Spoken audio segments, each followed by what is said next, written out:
Hello साथियों, नमस्कार। Super selection academy की यूट्यूब चैनल पर आपका स्वागत है। मैं हूं विकास तिवारी।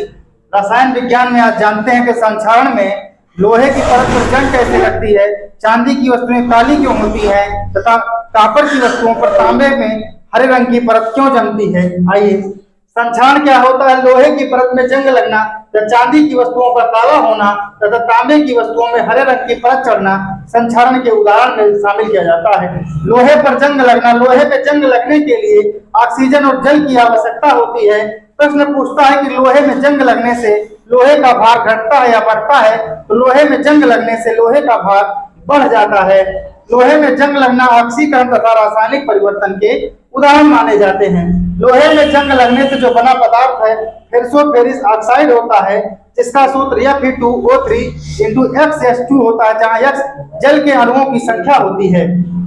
लोहे में जंग लगने से बचाने के उपाय क्या क्या होते हैं। उसे पेंट कर दिया जाए या ग्रीस लगा दिया जाए, तेल लगा दिया जाए या मिश्र धातुओं का यसद लेपन या गैल्वेनाइजेशन करके उसे लोहे को जंग लगने से बचाया जा सकता है। यसद लेपन क्या है, इसके बारे में आइए जानते हैं। गैल्वेनाइजेशन किसे कहते हैं। लोहे को जंग से बचाने के लिए लोहे के ऊपर जस्ते अथवा जिंक की एक पतली परत चढ़ा देने की क्रिया को यसद लेपन या गैल्वेनाइजेशन की क्रिया कहते हैं। चांदी की वस्तुओं का काला होना कैसे होता है। चांदी की वस्तुएं वायुमंडल में उपस्थित सल्फर से क्रिया करके सिल्वर सल्फाइड बना लेती हैं, AgS बना लेती हैं, जिससे चांदी की वस्तुएं काली पड़ जाती हैं। अब जानते हैं तांबे की वस्तुओं पर हरे रंग की परत क्यों चढ़ती है। तांबे की वस्तुएं वायुमंडल में उपस्थित आर्द्र CO2 से क्रिया करके कॉपर कार्बन और CuCO3 का निर्माण कर लेती है, जिसके कारण तांबे की सतह पर हरे रंग की परत चढ़ जाती है। अब जानते हैं कुछ महत्वपूर्ण प्रश्न जो बार बार जो है परीक्षा में पूछे जाते हैं। जैसे प्रोड्यूसर गैस पूछता है किन गैसों के मिश्रण से बनी है, तो नाइट्रोजन और कार्बन मोनोऑक्साइड के गैसों के मिश्रण से बनती है।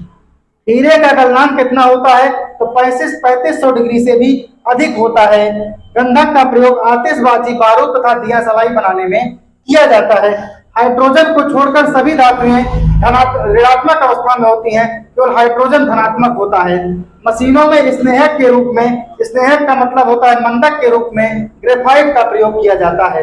कैल्शियम हाइड्रोक्साइड का प्रयोग ब्लीचिंग पाउडर बनाने में किया जाता है। सबसे उत्तम कोयला एंथ्रासाइट कोयला को माना जाता है। प्राकृतिक रबर आइसोप्रीन का बहुलक है तथा सबसे हल्की धातु लिथियम को माना जाता है। हीरा विद्युत का कुचालक होता है तथा लेड संचायक बैटरियों में सल्फ्यूरिक अम्ल का प्रयोग किया जाता है। धन्यवाद दोस्तों।